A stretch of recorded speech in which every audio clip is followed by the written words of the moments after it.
Welcome, welcome, welcome. Welcome again to another episode of Untouched Radio Show, Untouched Live, Untouched Podcast. I go by the name Be Easy. A lot of people know me as Easy. And this is episode 4, and it's another special one for you guys. I have a great author in the building, but I like to just mention him as a storyteller, lifetime storyteller, and author of a book that's on Amazon. Right now you can catch it. And it's Vagabond Tales, In Search of Light and Life, a Spiritual Journey. Hello, everyone. Thank you so much for the introduction. Yes. I'm happy to be here. Yes. We'll have many things to share. Yes. Pleasant DeSpain. So let's start there. That's an awesome name to have. Well, Pleasant. it's a real name. That's crazy. I am the 5th generation Pleasant Wow. in the DeSpain family. My great-great-grandfather, great-grandfather, grandfather, uncle, me. We have all carried the name forward. Wow. Wow, that's awesome. And were you given that name at birth? I was not. I took it on in my maybe mid to late 20s when I really began my storytelling career. Mm-hmm. And that led to the writing down of so many stories that I knew, and then my travels. And at this point, I have been to 40 countries. Wow. I have collected stories everywhere I've gone, and I will turn 80 years old in 2 months, and that makes me very happy. You don't look it. That's the thing. That's the thing. I see you move around the studio. Definitely don't move around like an 80-year-old. Well, I don't let the old man in. There we go. There we go. Many mornings I wake up feeling, oh my God, you are getting old. And I go, no, not today. The old man, you go away. I hear it. Is there a trick to keep the old man away, or is it? Yes, and I believe it has to do with complete and total acceptance of oneself as we are. And also I've had a meditation practice for about 51 years now. That's and awesome. Wow. 20 minutes every morning, closing the eyes, going inside and being with the universe, that feeling, that experience of I'm not alone, I am a being who is living and living a good life. I am blessed. That's awesome, man. And, when I think about someone mastering their craft, you've been doing something for over half a decade. Yes. Half a century, excuse me. Right, over half a century. Yeah. And is that like guru status at this point? Like, are you considered like a meditation guru? Not really. I'm well known in my field as one of the creators of the actual profession, making a living telling stories aloud. Wow. To audiences of all ages, schools, theaters, parks, churches, and there was no such thing as a paid professional storyteller in the very early 70s, except there were a dozen of us spread around the country. We didn't know each other, and we all caught the pendulum at about the same time, realizing that it was time to actually tell the stories rather than just read them out loud. Sure. It was time to bring back the stories that have relevance in all of our lives and always will. It's time. And so I took great risk. I'm well educated, but I left the teaching profession at the university level, and I proclaimed myself, and I am now a professional storyteller. And That's awesome. Let me just share a little anecdote that is so wonderful and so true at that time. Sure. I was traveling around the country with a group where I would give evening programs telling stories. The Chautauqua organization. Okay. And I arrived in Corpus Christi, Texas. This is so many years ago, and was got to the hotel that I'd be staying at that night, and then giving a program. And the clerk at the desk at that time in Texas, when you filled it out, the form to get a room, they asked for profession. And I put down professional storyteller. And the clerk picked it up, read it, looked at me, took one step back, and said, "You mean they pay y'all for telling lies?" And I knew I had a long road ahead of me. Right. So, yeah.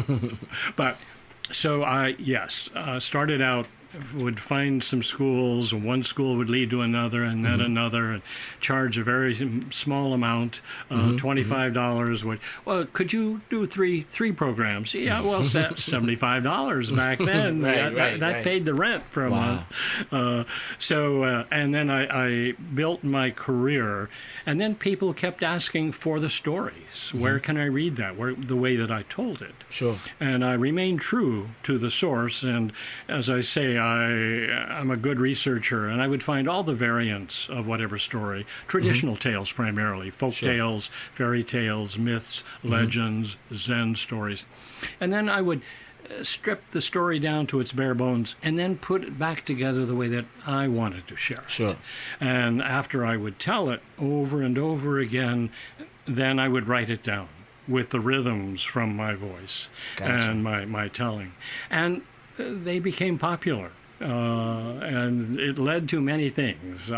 This is all started for me in Seattle, and I was proclaimed ultimately Seattle's resident storyteller by the mayor. Wow.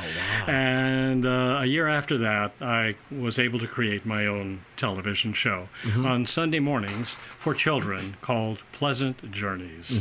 And for 5 years, on Sunday mornings on King TV5, which is the NBC affiliate, I had my show. And I had maybe a dozen kids in front of me for each show. And 3 cameras, 2 watching me, 1 watching the kids, because I wanted to activate the imaginations of all my viewers and listeners on the other side of the screen.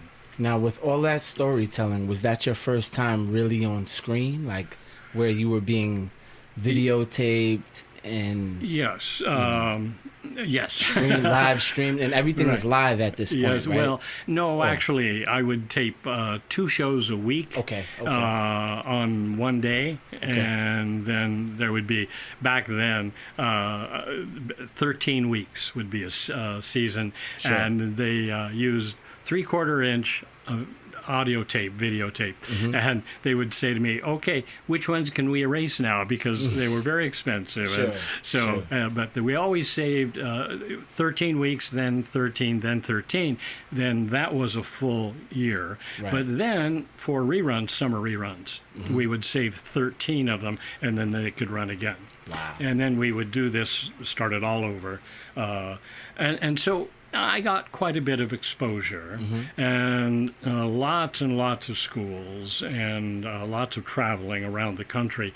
And the beauty of all of this is that it was the right time and the right place to take on such an adventure that has led to so much now in my life. On Amazon, all 19 of my books are there. And I have many collections, multicultural collections of folk tales primarily, but other stories as well. And that all led to the book that you referred to in the beginning, which is True Stories. It's the story of my life. But more than that, I compare and pair up my true stories with a traditional tale based on the theme of the chapter. And then I have, at the end of each chapter, a conversation with my reader. Now, what I love about that is you give so many different perspectives of the story. You give the perspective of what the listeners or the readers can take from it, to where you're addressing them in particular. Really good point. Yeah, and then you also are able to tell your truth, which is awesome Yes. thing to do, you know. And then there's that other element which separates you, I think, as an author from a lot of other authors that I've read. And I'm not, really big on reading, but I will say you have inspired me to look more into it, because I'm looking into writing books one day. So, this is all, I'm a sponge for this type of thing. And aren't we all? Right. Because we are all storytellers. Right. Our lives are our stories. Right. And when we share our stories, we share our lives. Right. And it's very important, if you want to, and I know you will, sit down, take the time, and say, this is a story Yes. I will write. Yes. And my meditation technique is transcendental meditation, as was taught by Maharishi Mahesh Yogi, the very famous guru from India who taught the Beatles, etc. And I have used one of his comments so often in my life to make progress. Right. And that is, well begun is half done. Wow. And so if I'm ready to start a project, Wow. I begin it. Yes. And then I know, all You're right. halfway there. Yeah. That's awesome. And that is what I was getting into, to the third part of you as an author, is your experience and your ability to take from other greats, other people, gurus from all over the world, and take some of their stories and their wisdom and, break it down for us, as only as the when it listeners works and for readers. me. I mean, I'm not a guru. I'm not a preacher. I am a teacher in Sure. many ways. Sure. But what I am is a professional teller of tales, including true stories. Right. It's just not all fiction. Yeah, it's good stuff. What comes of that is the inspiration of the imagination. Right. I mean, Einstein there's a famous quote that the imagination is everything. The imagination is more important than knowledge, said Einstein, because without imagination, there is no discovery. So, Wow, that's amazing. And I pride myself on being, someone who has a huge imagination. Ever since I was a kid, from the action figures to, hey, let's play, cops and robbers, or, tag, and in different Right. ways, just being a Right. kid. And I feel like that's important to have, is, never let go of your inner child. I feel like that kid in us is what keeps us spry and keeps us going. And it's even more than the kid, it's the gift in us that we cannot let that go. Right. Because it is part of our heritage as human beings being human. Right. And when we let that go and get into the 9 to 5 and the drudge, and then we lose an aspect of spirit.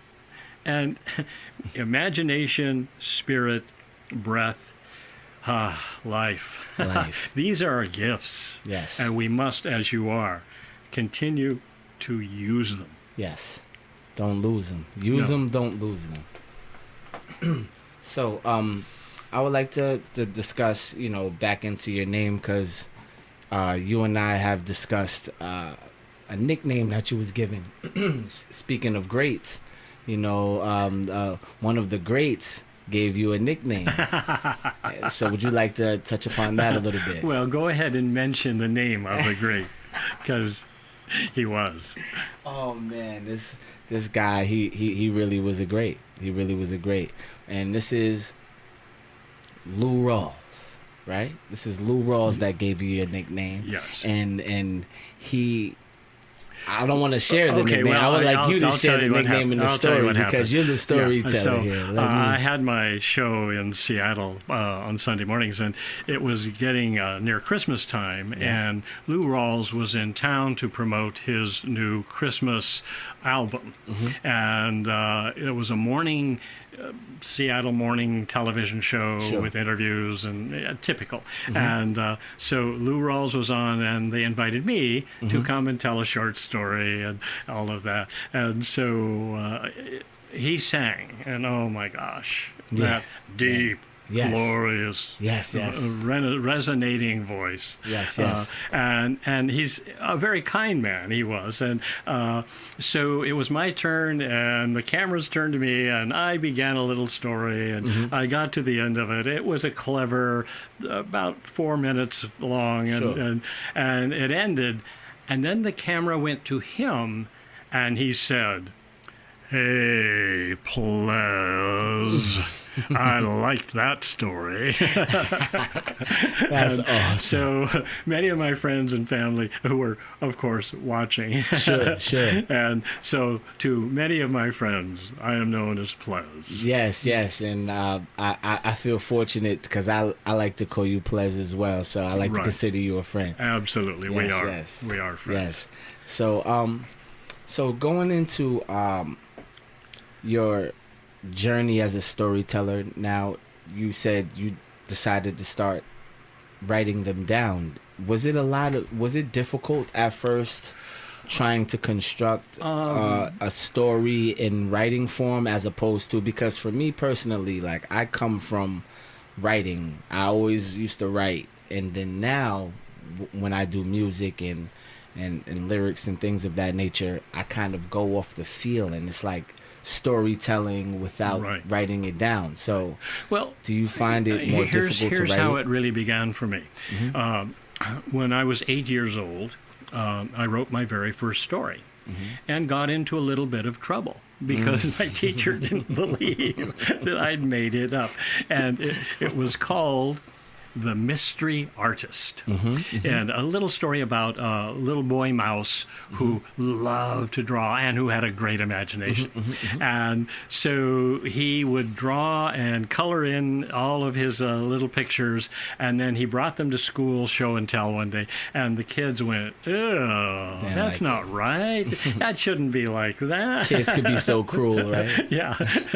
And so he stopped taking them, showing them, but he made a little collection of them. And early one morning, he rode his bicycle down to the center of town to the museum, and he slipped them unsigned under the museum door. And when the curators got there and saw these, they went, "Whoa, I've never seen anything like this. Who is it? Who's the mystery artist?" Sure. And so there was an investigation. And it turned out Ricky said, "Yeah, I did it." So they held a special event at the museum. They brought the kids from school in, and in front of everyone, Ricky signed every one of the pictures, and because they had them hung very beautifully. And from that time forth, Ricky he called himself an artist. He owned it. Well, that was the story that I made up. Sure. And I made a little picture book, and I couldn't draw, still can't. Brought it to school, and my teacher said, "Where did you hear this story?" And I said, no, I convinced her. She said, "Well, your spelling is just terrible." I had to say something, right? You had to correct something. And she said, "Maybe you could get some of your friends to help you with the drawing." She said, "But I'll tell you what, I'll get a notebook for you. I want you to write more stories. Bring them to me, and we'll work to make them even better." See, we need more teachers like that. God bless her. Yeah, we need more teachers like that. But the beauty of all of this little bit of story is that many, many years later, one of the school publishers asked me if I had a story. They wanted to make a little $2 paperback for school book fairs. Sure. And I said, "Well, yeah." I wrote it out, and they published it.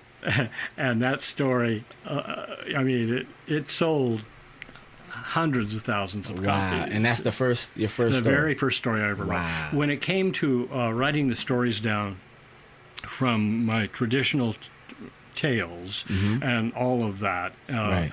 as I say, I have a pretty good background in literature, Okay. and I've always been writing. But what I learned, and this should be helpful, and when I give workshops on putting your story together, Got it. what I say is that if you can write down the beginning of the story in 2 sentences and no more, you will own the beginning. If you can write down the middle of the story in 2 to 3 sentences and no more, you will own the middle. And if you know where you're going, then you write down the last 2 or 3 sentences of the story, the end. If you can do that, then you have the bare bones of your story. You're not going to get lost along the way, and away you go. Wow. So that is, for me, that is well begun. Right. I ask for, let me read that beginning. Let me see where you're. Oh, okay, I want to see the end. And that's what works for me. Other people will say, and bless them, whatever works. But, I can get the beginning and the middle, but we have to wait and see how it unfolds to discover the end. Of course. So when I it's funny to hear you say that. When I come up with the albums along with our team, we have an extensive amount of music, but what I would like to always do is for it to tell a story of whatever the theme of the album is. So in the music business, what they look at is the first 5 songs of an album. These are people, like if you're an unsigned artist, you're listening to this, independent artist, music executives, what they look at is the first 5 songs. They'll pick a random song in the middle that seems like it may have something to do with the title of the project, and then they want to hear the last song. So to hear what you just said, your formula to create a story, a book, or if you want to, it's almost similar to what we have to do. And a lot of artists don't know that. As listeners, people want to be taken on a journey. Exactly right. So like in music, we're both like storytellers in our own right, and like you said, we all are. We all are. And through music, I've been using that as something that has been like therapy, like almost just like a diary in a way, but an audio diary. Yes. But obviously with a rhyme scheme with music, but it's like an audio diary. And if you ever want to get to know me, just listen to my music. And that's very, very, that's quite revealing. It's also wise, because in human nature, the beginning, the middle, the end, it's something. There's one question that I want my listener to be asking while they're listening to the story in their head. And I want the question to be asked again and again. And that question is, and then what happens? And then what happens? Right. Oh, and then... Right. You want them clamoring for more. It's so human. Yes. And, Yes. So. Yes, once you got that, you got their attention. Right. And yeah, that's awesome. And I love what books do for a story, because if you think about some of the greatest movies out there, they always, people that read the book always say, oh, they left this part out, or they didn't get this part in there, or they didn't do this one right. And that's what I love about books, is that there's so much detail that you can put in there, to put the listener or the reader right in the place where and I just always found that fascinating. That's why, writing a book is something that I hold near and dear, and I will do. A lot of stuff I say I want to do, I always try to reach for it when the timing is right. Right. But and it seems yeah. that to me as though you are accomplishing a lot of your mission. Yes, Not thank you. only with an experience like this, these kinds of conversations, but with the music you produce and the risks that you take. Yes. And I commend that, of course. Thank you, man. Thank you. And that's half, like you said, the way you started. Sometimes the risk is so huge. Yeah. And that's part of the beginning of it. How you began your journey, comes with the risk that you may have to take. And sometimes the reward is a big payoff, man. And I'm someone that, no one in my family is doing this. I'm the first to pursue music this way, the first to have a radio show with a but team. What's so built. wonderful, and you're a prime example of this, and my life has been this too. When you step forward, the universe supports action. Yes. And we don't always know when, where, how, but the universe is with us. Yes. We're here as human beings to evolve. Yes. What's my mission in life? Evolve. To evolve. Yes. Yes. And there's more light in my life now than there was when I began. I'm certainly not enlightened. Sure. That old adage, if you meet Buddha on the road, kill him. It's not Buddha. But there is more. Right. By taking these actions, making mistakes sometimes, having success sometimes, but continuing to move forward with this mission. And part of human evolution is creativity. Right. They're so intertwined, interlinked. And so I always say, well, what's next? After I finish a project, I'll take a break and then, what's next? My youngest daughter, that's her favorite word, create. Good. She loves that word. Good. So, right now I'm doing a little daddy daycare stuff over the summer. Yeah. So we do a word every day, and they get to pick the word that they want. They got to create a sentence with it, all of that sort of thing. And create. I learned that this summer about my daughter. Her favorite word is create. Excellent. And I pride myself on being creative. So I just thought that was pretty cool to find that in that young mind. I just had a flash of inspiration along with what you're doing and describing the word and making use of the word with your children and all. You might, with the coloring, Crayolas and all, now color the word. Show me the color of this word. Yes. Yeah. That's what they're doing. Or what about a picture? So it's 3 parts. It's kind of funny, and I won't touch upon it too long, but it's Daddy Day Camp I got going on, and we start with a word for the day, and they focus on that word, and then we go into art to where they have to create a picture off of that word. Oh, good. I'm very happy to hear that. So it's like all in a storytelling sense, because they love to read now. That's like their biggest thing. They're big readers now.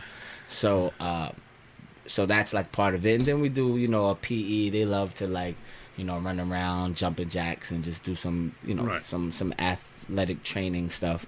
But we keep it in 3 parts where we touch upon some education things, whether it could be math, writing and reading, and just comprehension of, how to handle certain situations. We have this little workbook that we work through, so they do like 2-3 pages a day. And then we get into the art side of it. Now, I was somebody that was a drawer. I love to draw. I still can now mess around a little bit. I have a couple paintings out there that I messed around with. That's by my desk. But I love to do it. It's therapeutic as well. Right. I think any creative expression is something value. that, yes, it has value. Yeah. That's the best way to put it. Right. So I try to put those elements into my kids. Well, your daughters are so fortunate to have you as their daddy. Thank you, man. I appreciate that, Ples. I appreciate that, man. So, looking into that, right? So we say there's so many similarities with music and the storytelling of the nature of being an author and things of that nature.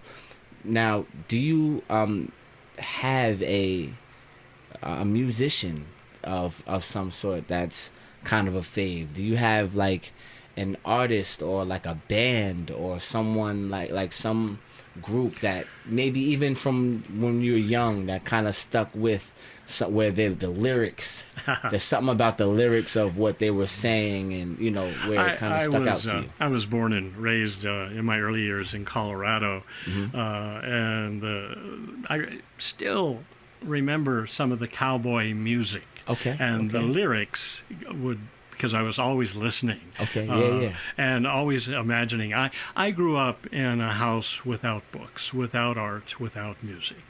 Wow. Yeah. Wow. And I was the odd kid out. And because I reverted to my imagination. Sure. When I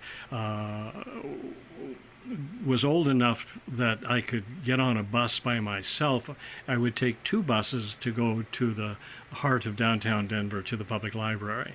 Wow. And spend an hour or 2 there, and often get in trouble when I got home. My birth father was a very strict parent. Sure. And what are you doing? You're just wasting your time. I got caught in the adult section because I wanted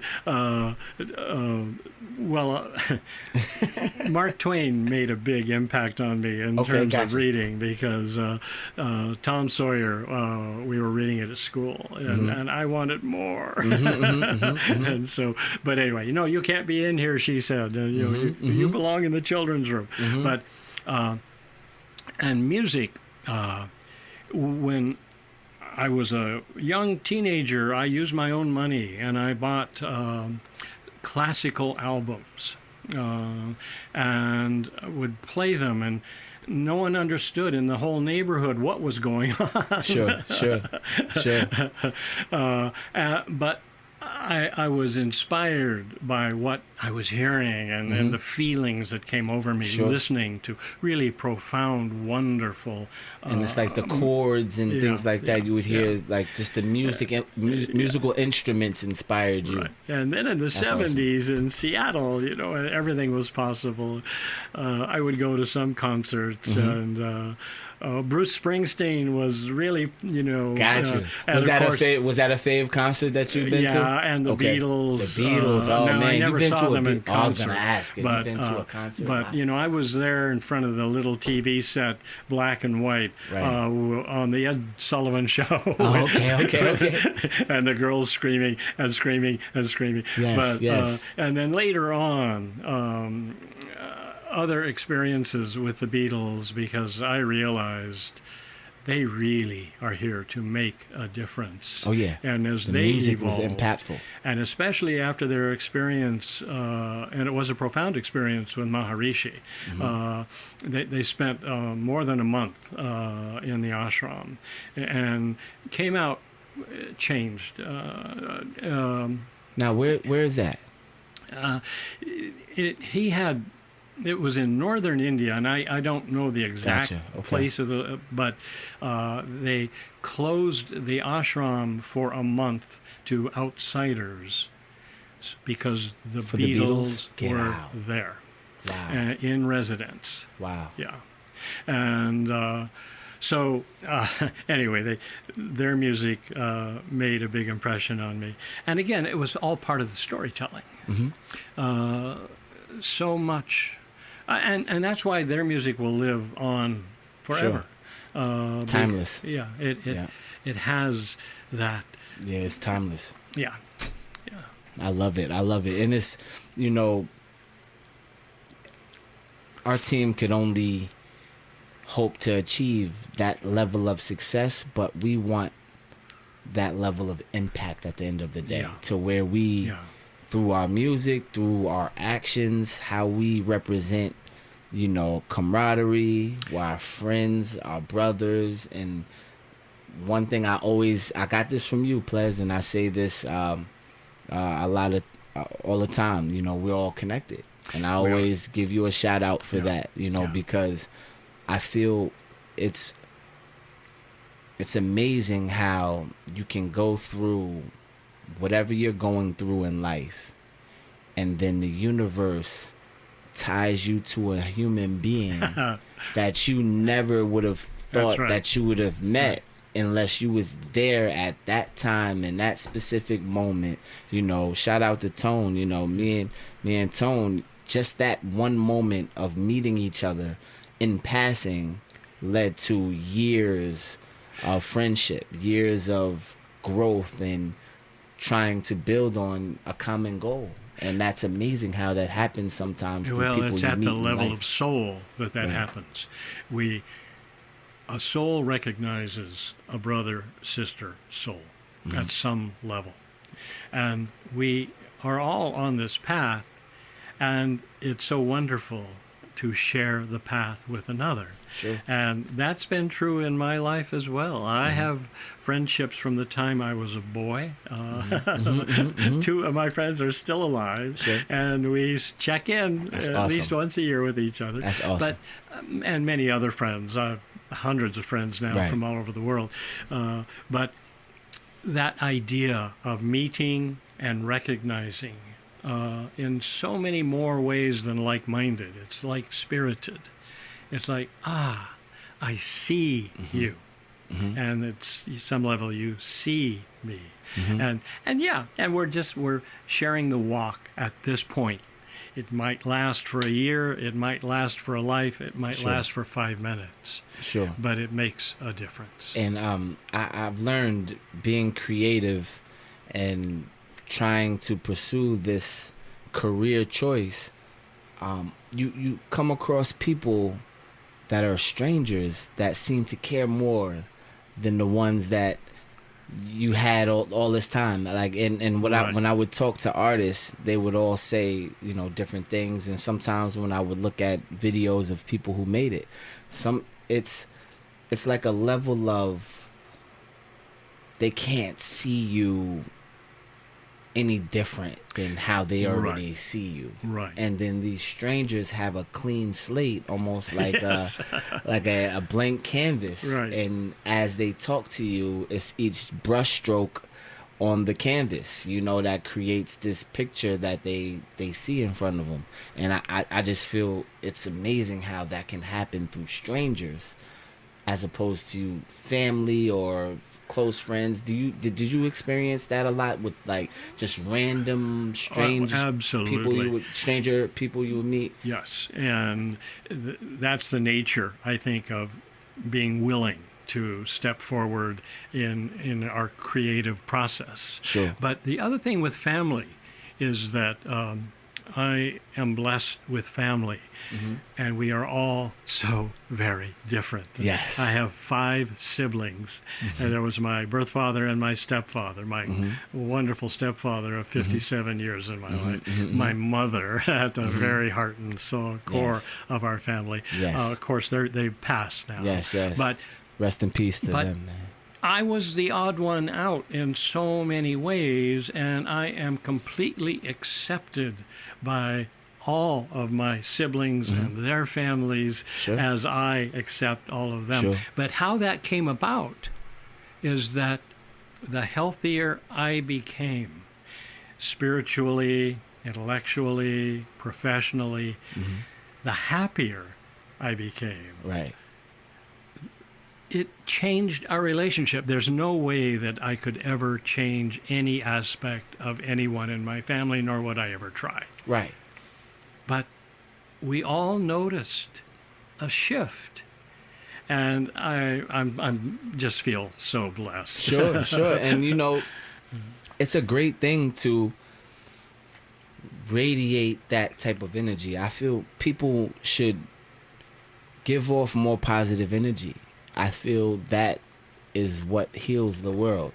People having good intentions, people caring about whether or not what they say could offend the next or what they do could hurt the next, but just that consciousness. Because even if you make a mistake or if you offend someone or you do something where it's some wrongdoing, to own that and to accept accountability is so huge, you know. Like, I short story about my father. You know, he was a very, very strict disciplinarian, like when you said that about your dad.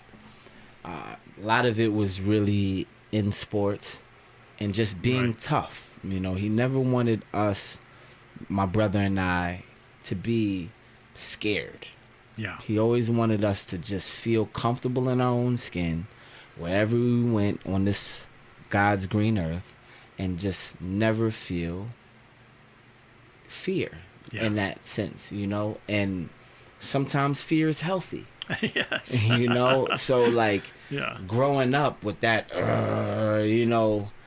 after a while you learn a different way of things. So when I had kids, there was something that kind of seeped in that kept me up all night, woke me up first thing in the morning, and that was just a fear of life, that I was responsible for, or Right. it's just it was a natural fear of things. So like, I would say, it's healthy to have that balance, guys. Like, whoever's listening, you need the balance of both having the ability to accept what is, but also the ability to want to change what is if that's something that's wrong, and that accountability part of it.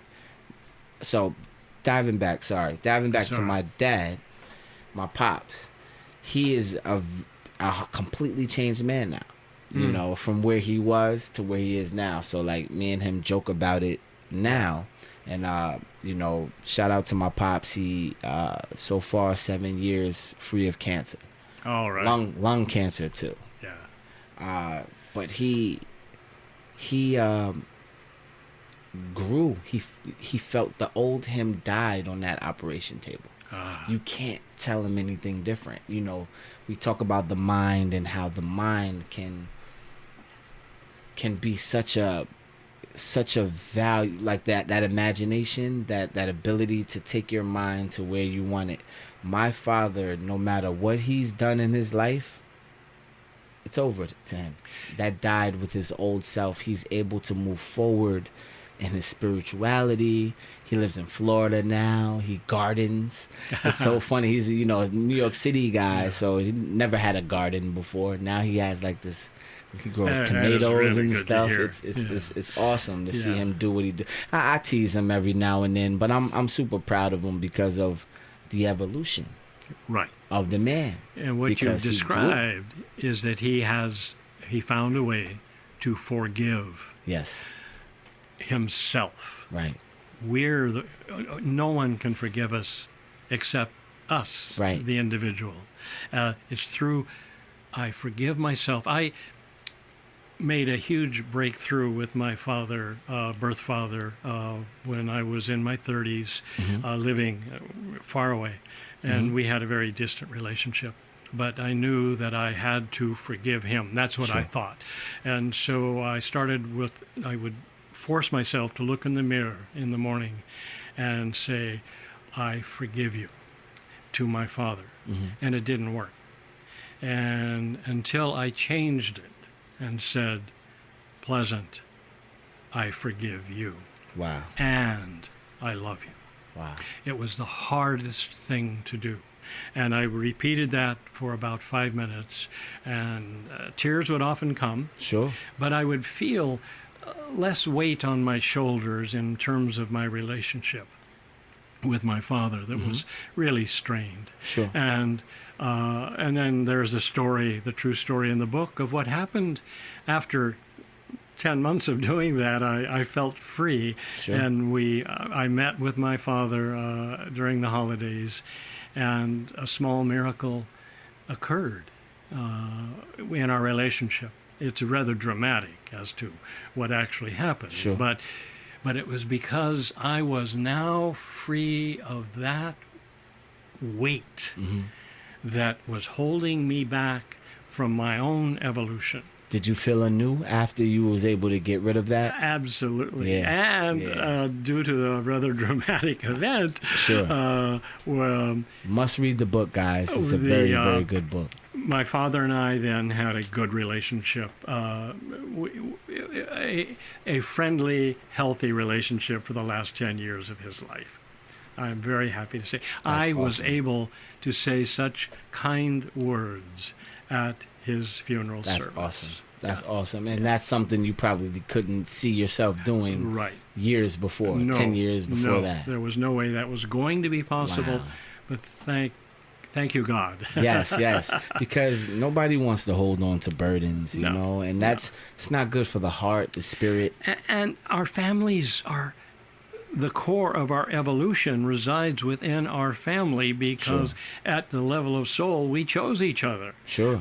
You and I would not have believed that 30 years ago. No, I didn't choose that man as my father. Yes, I did. Right. And I'm so grateful now that I did. Right. And he did the best he could. I mean, you know, I have had a glorious experience, starting with not real poverty, but nothing extra. Right. To now I can travel. My books continue to sell. Yes. I'm not a wealthy man in terms of dollars, but I am so wealthy. Rich in spirit, rich in life. Yeah. I love it. And I feel like that's the best thing to have, is that comfort in self. You know, people with all of this money, that doesn't mean that you're comfortable in your own skin. Or happy. Yeah. You know, I feel the most important thing in this world is time. That's like one of my biggest principles in life, is that time is the most important thing in life, because you have the beginning and you have the end. And the middle. In between, So that's where I was going. So now you go into the middle. Yeah. What's going on in the middle as you're building your beginning to your end? And I feel it's very, very important for people to understand the time that they have on this earth, because you should be paying these blessings forward, these blessings to wake up every day. I used to work in the field with the mentally disabled, so I know, like, talking about humble experiences, I would have humble experiences watching them try to put a shoe on in the morning, or try to, like, take a bite of pudding and have trouble just digesting pudding. You know, like, these are obviously extreme things and some, but very humbling for me. Of course. To understand that things can always be worse for you. Oh, yes. Why are you so down in the dumps on this when it could be that? Yeah. So I gained and I evolved into the man that I am today, to understand that nothing's promised to us. How true. And we have to utilize what we have with the time we have and appreciate it along the journey. Exactly. Like, I have one of my first projects that I made was called Appreciating the Journey, and I'll share it with you one day. I have 2 poems that I wrote. One is called The Appreciation, and the other is called The Journey. So I gotta share that with you one day. But it's appreciating the journey is very, very important. And time, you brought up something so vital in every one of our lives. Time is so related to breath. We only have so many breaths. Right. In the beginning, we take that first breath when we're born, and in the end. And by the way, the Greek root in spiritus, breath, taking in spirit. That's inhalation. The Greek root of inhalation is in spiritus, taking in breath. Wow. And same with exhalation, expiritus. And when we take our final breath. And you mentioned that in your book, too. Yeah, then the spirit. So, and the soul continues. Sure. The soul survives the body. Right. And the question is, okay, then what have I learned in this life experience? And at the level of soul, okay, we overcame these things. That was good. That was progress. Right. What will we have to continue to work with? Right. And then we go from there and all. But I very much believe, well, I've spent a lot of time in Thailand and Southeast Asia. In fact, I'm returning in a few months to live my final decade There we go. in Thailand. But in the Buddhist culture, and I'm not a Buddhist, and I love the Buddhist culture for the most part, not all of it. But the belief in many lives came so naturally to me, so easily to me, that of course I've been here before, but I'm here now. This is the most important time. This is it. Right. But there'll be more after this.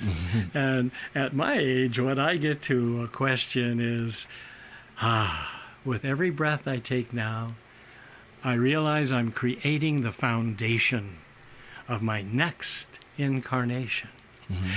There's no direction to it, no definition. It's just, and that's such a good feeling that at some level I am very much an active participant in the creation of the next life. Now, I would love for that to be, for me, like an eagle or something where I can like just soar and fly across the world. Do you know what I mean? Right, like, I do. Let that be like a beautiful way to go into my next one. Just let me just fly. Yeah, let me just fly all over the world, land every now and then, and then just go. Take a look around. Dodge all the cold weather. I don't want any of the cold weather. Like I just.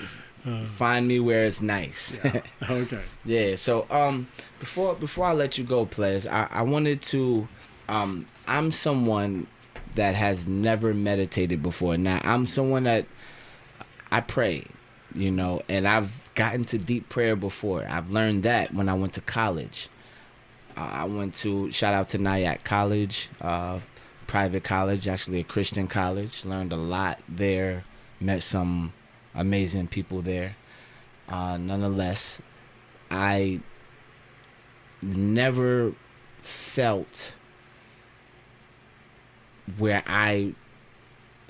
after all was done, it was complete calm. Right. Even after the prayer, right. In all honesty, I still had tension there. I do understand that. So meditation, I heard it helps kind of. Well, as you practice it. Now, is that what first, you say? Prayer is a form of meditation. Okay. And then there's other forms. An active meditation could be swimming. It could be running, jogging, working out. Got it. Working with the body. Yeah. It's what people often mistake the idea that, meditation doesn't work unless I can clear the mind. Sure. Well, no, that isn't how it works. Okay. The mind was made to think. In the middle of my meditations, often it's like, well, what are you going to have for breakfast this morning? And I think, we'll let that go. That's great. And go right back to right. Now. That's great. That's great. Yeah. That's like something you would see on TV too. It's like, oh man, what I feel like eating. Okay, back to the meditation. That's cool. And my form of meditation is a mantra. Meditation mantra is a sound word that doesn't have specific meaning, but it has a vibration. Got it. And so we are vibrating bodies. Right. With every breath, there is vibration with all of music. Sure. So what I do is use a mantra that, of course, I can never tell anyone else. That was a promise when I was initiated. Yeah, right. But I use this mantra. And so I'll say, and by the way, I can share a mantra that's not part of transcendental meditation. Yeah, that would be awesome. It's very simple, and it does work. Okay. And so what I would recommend, if you want to try meditation, we'll give it a is go. that you just sit in a quiet space, if you can, both feet on the floor, and your back is straight as it can be, as long as you're comfortable. And then you close your eyes and you go into self just for a moment or two, And then what you watch your breath, monitor your breath. Notice I'm inhaling and then I'm exhaling. And if you can take 4 breaths in and count 4, 1, 2, 3, 4, and then you let it go, 1, 2, 3, 4. If you do that 3 times around, 1 breath to the count of 4 in and let it go out to the count of 4, 3 times around.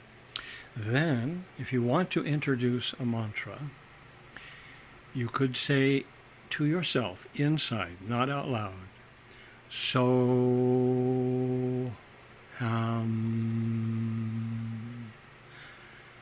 and then let it go. And then again, so and let it go. You hear the vibration, you feel it deep inside, and just continue that for about 10 minutes. And then when you're done, after 10 minutes, don't jump up, because you have moved your whole being into another space. Take a bit of time, another minute or two, breathe normally, naturally. Thank you, God, and so it is. And then begin your day. And it works. That's awesome. But you must be persistent. Yes. It works if you use it, if you do it. Mm-hmm. Do it every day. Do it, and I promise this. If you do it for 10 minutes a day for 30 days, mm-hmm. your life will change. That's my challenge. Yeah. My challenge is 30 days. Because your breath will change. And if you change your breath, you mm-hmm. change your life. Mm-hmm. What's today? 7/7. We're going just July 7th. Right. By August 7th, I'm going to make this challenge, guys. I'm going to meditate for 10 minutes. Yeah. I challenge you guys to try the same and see if in 30 days, if you feel more yourself and connected to the universe. That's awesome. Yeah. I love that. I love that, players. Man, this has been awesome. Before I let you go, I like to say free Sev until Sev is free. It's a good friend of ours. He should be home soon. But as I explained to you, we have an owl here. Right. And you know how they say owls are wisdom. Yes. And things of that nature. So he harnesses or he has inside a fortune for everybody that comes here. So I would like you to grab one and read it to the people see what that means to you. I have pulled from the interior of the owl a fortune. I might need a little more light in order to see it, to read it. And it says, eat something you've never tried before. Now that is perfect. That is perfect. So is there something out there that you've never tried that you would entertain eating? Oh, well, Thai food is a mysterious and wonderful journey. Okay. Oh, my gosh. And I'm looking forward to getting back because there are some aspects of curries. I've had many, but there are some I'm here about that I haven't quite tried that yet. Oh, yes. Right. Now, Tone mentioned a few different things as far as food out in Thailand. I forget, Tone. I don't know if you were able to share, but there were some things that you mentioned as food-wise. Oh, khao soi. Yeah, he mentioned a few things, man, that was like really big out there in Thailand that he was really huge on. Right. I think the nuttiest thing I told you about my experience, we were getting a tour of the temples. Yes. The way we had to go was by boat. All of like the roads, it seemed like with water, like intersections and everything. But we came across another boat that was like a market place. Yeah. And they had just a flat cast iron thing, and they cooked. I don't know exactly what they made, but they cooked whatever. Right there on the boat. Yep. Wow. And then they had like leaves or of some sort. They made like a leaf bowl, and then they put whatever it was. Had a little bit of spice to it, but it wasn't overbearing. And I just had a skewer, leaf bowl, skewer, and I ate whatever it was from this boat, and it was delicious. Yes, it was unbelievable. And that is very, very common. I mean, it's how Thais eat, and it is so good. And there's street vendors too. There's so many. You can get food anytime, and it's delicious. Every time I stopped at any of them, whether for any fruit or any foods they had, it was always good. When I have lived in Thailand before, people say, well, you eat street food? Yes, I do. And we're from New York too, man. So we eat the food off this stuff. Once every year, I would get food poisoning. And it's like, yeah, okay. Hey, just take it. So good. But it was worth it. It tastes so good at the moment. Delicious. Yeah. So that was probably because I had so much food out of there, so much uniqueness I was able to try. But in particular, just how the whole scenery, how they prepped it, what they served it with, that was absolutely. Like it is out of this world. Yeah, man. Appreciate you, Tone. Absolutely. Appreciate you. And just like the Little Fortune says, it's not only eat something that you've never tried before, but do something you haven't done before. Yes. And if it's meditation, blessings upon you. Yes. Thank you so much, Pleasant. And this is Pleasant DeSpain. Let them know where to find you. Oh, okay. My website is Pleasant, Pleasant, spelled traditionally, -DeSpain, DESPAIN.com. Or just go to Amazon.com and put my name in, or the title of one of my books, Vagabond Tales in Search of Light and Life, and it's all there. And like the kids like to say, Google him. Yeah. You Google him and you'll find him. It's kind of shocking, actually, when you see how much is out there, how the numbers. Yes, man, and you deserve all the accolades and all the blessings coming to you, man. You're an amazing human being.